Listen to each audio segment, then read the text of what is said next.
A man once feared on the battlefield during World War II, was known as one of Finland's most ruthless soldiers.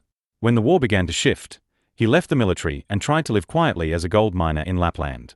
The story turns when a group of Nazi soldiers set their sights on his hard-earned gold. Instead of surrendering, he chose to fight back. In 1944, after the Soviet Union and Finland signed a ceasefire with Nazi Germany, we meet Artemi Korpi, a former Special Forces commander once dreaded across Finland. Older now, he had retired and moved to the north to mine for gold. He lived with his horse and dog, spending his days digging by the river. Most days yielded only small flakes. Then his fortune changed. Artemi uncovered a large gold nugget, far more valuable than anything he had ever found. Excited, he packed the treasure and began the journey home on horseback.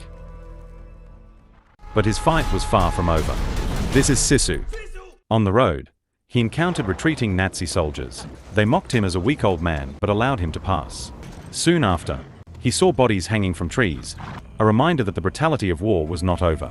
Not long after, the same group stopped him again. Their leader forced him off his horse and ordered him to kneel. Before they searched his pack, Artemi quietly told his dog to leave.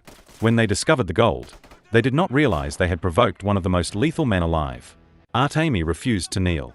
Armed with only a knife, he attacked without hesitation. He moved with precision, killing the soldiers one by one, even those armed with guns. When the fight ended, none were left standing. Taking back his horse and gold, he continued his journey in silence.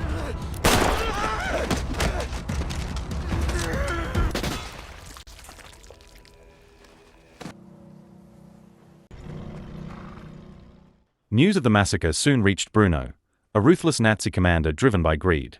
When he arrived at the scene, he found Artemi's gold nugget in the hands of a dead soldier. Enraged by the loss of his men and tempted by the treasure, Bruno decided to lead the hunt himself. As Artemi rode through the wilderness, a Nazi tank appeared in pursuit. He urged his horse to run faster, while Bruno ordered his men to open fire. Bullets tore through the air, but Artemi and his horse managed to escape.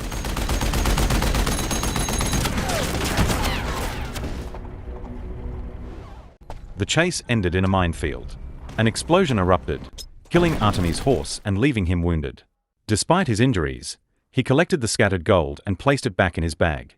Bruno and his men soon caught up. To their shock, Artemi was still alive and unwilling to surrender.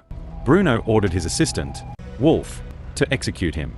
Instead, Artemi hurled a rock onto a mine, triggering a massive explosion. Smoke and fire filled the air, giving him another chance to slip away. Bruno quickly realized that a direct assault would waste more men. Cold and calculating, he commanded his soldiers to walk through the minefield, treating them as expendable. Several were blown apart, but step by step they cleared a path.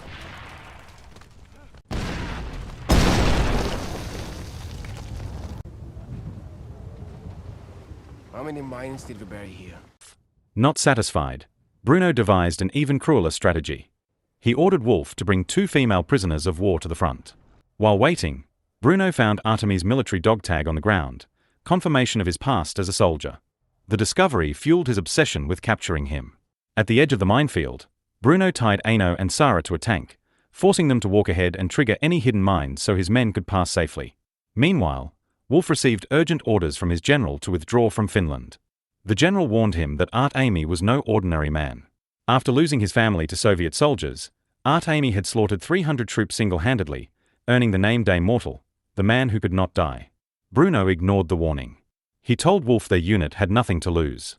If they failed the war, Hitler's regime would execute them anyway. Bruno ordered his men to stay with his plan: capture or kill Artemi, steal his gold, and use it as their only chance to survive. While the Nazis prepared, Artemi looked for a safe place to rest. He sat near a burned vehicle, removed bullets from his body, and closed his eyes for short sleep. The sound of engines woke him. Bruno's convoy was approaching. Artemi crawled under the last truck and went unnoticed. He cut the fuel tank, letting gas spill onto the road to mislead the tracking dogs. Soon the soldiers noticed the leak and halted the convoy to inspect each vehicle. During the confusion, Artemi slipped out, but the soldiers spotted him. They released their dogs and opened fire. Bullets tore through the ground around him as he sprinted for his life. To escape, he burned his clothes to hide his scent, then plunged into an icy lake. Bruno waited at the shore, confident that no man could survive underwater for long. When Artemi finally surfaced, gasping for air, Bruno ordered his men to fire. The lake turned red with blood. Convinced he was dead, Bruno commanded divers to retrieve the gold from the bottom. But Artemi was still alive. Beneath the surface, he ambushed the divers and killed them one by one, stopping their search. The shoreline erupted in chaos. One frightened soldier tried to escape by boat, but Wolf shot him down. From beneath the water, Artemi used a dead soldier's body as cover and climbed back to shore under heavy fire. After escaping the battlefield, he returned to his village only to find it reduced to ashes. His home was destroyed, and everything he once had was gone. With nowhere left to turn, he entered an abandoned house. Memories of war weighed heavily on him as he tried to rest. Before he could fall asleep, his dog startled him, carrying a live bomb. The explosion threw Artemi to the ground. Bruno soon captured him. He tied Artemi to a post and left him hanging as a final insult. Believing him dead, Bruno checked his pulse and then marched away with his men. But Artemi refused to die. To keep himself alive through the night, he jammed a metal rod into his leg for support, forcing his body to stay upright. At dawn, his dog returned. A Nazi plane flew low overhead, and the blast of its propeller shook the rope until it snapped, setting him free.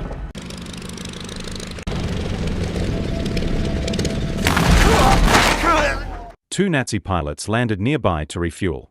Though weak, Artemi struck back. He disarmed Muller and killed him, then attacked Hendrik, wounding but sparing him for what he had planned. After treating his wounds and bandaging himself, Artemi put on Hendrik's uniform. He tied Hendrik's hands, forced him into the cockpit, and ordered him to start the plane. Flying low, Artemi cut across the road and blocked Bruno's convoy. The soldiers froze at the sight of the rope once used to hang him, a grim reminder that he had returned. Panic spread through the ranks, and Bruno ordered a retreat before Artemi could wipe them out. Everybody move! The prisoners, especially Aino, felt a surge of relief watching him reappear. As a fellow Finn, she trusted his resolve and believed he would never stop fighting. Her faith was confirmed when Artemi swiftly ambushed two Nazi guards in a truck, killing them before they could react. From beneath the vehicle, Artemi handed out weapons taken from the dead guards, arming the prisoners and turning them into a small resistance force. Together with Aino, he hijacked a guarded truck. Artemi then climbed onto a tank while Aino drove the captured vehicle, making their group look like a fully armed military unit. The freed prisoners launched their attack. Gunfire ripped through the Nazi convoy, striking their targets and clearing the way forward. While Artemi fought on top of the tank, Bruno ordered Wolf to open the hatch and throw him off. Wolf fired at close range, but Artemi climbed back up and forced him into hand-to-hand combat. Both men lost their footing and crashed to the ground. Artemi quickly overpowered Wolf with a brutal series of punches. Before he could finish him, two Nazi motorcycles approached. The riders recognized Artemi, panicked, and sped away, leaving Wolf alone.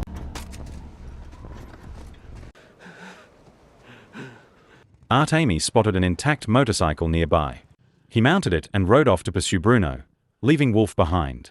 Soon after, the freed prisoners surrounded Wolf with rifles aimed at him, ready to decide his fate themselves. Meanwhile, Bruno reached an airstrip with only one soldier left. Driven by greed, he shot the man dead and prepared to escape with the gold on his own. Before he could take off, Artemi appeared, racing onto the runway with the stolen motorcycle. He fired at the plane, but Bruno and the pilot managed to lift off, unaware that Artemi had latched onto the underside of the aircraft.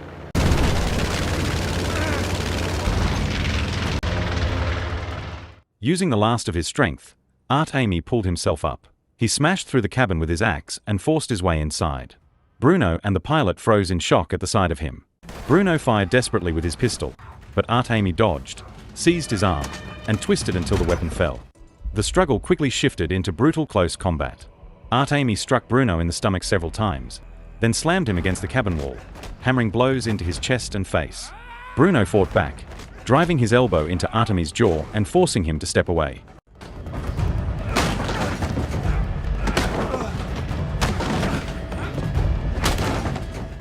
Seizing the moment, Bruno rushed forward.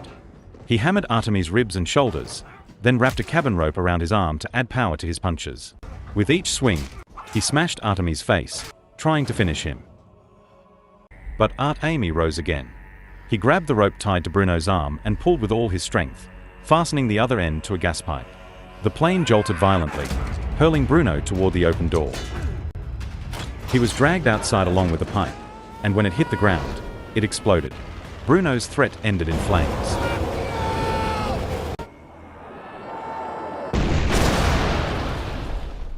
The pilot was already dead, leaving the plane out of control. It spiraled down toward the earth. Art-Amy searched desperately for a way to survive and found only a rope. Moments later, the plane crashed. The impact flung him into thick mud. He sank for a moment, then burst to the surface, blooded and gasping, but still alive.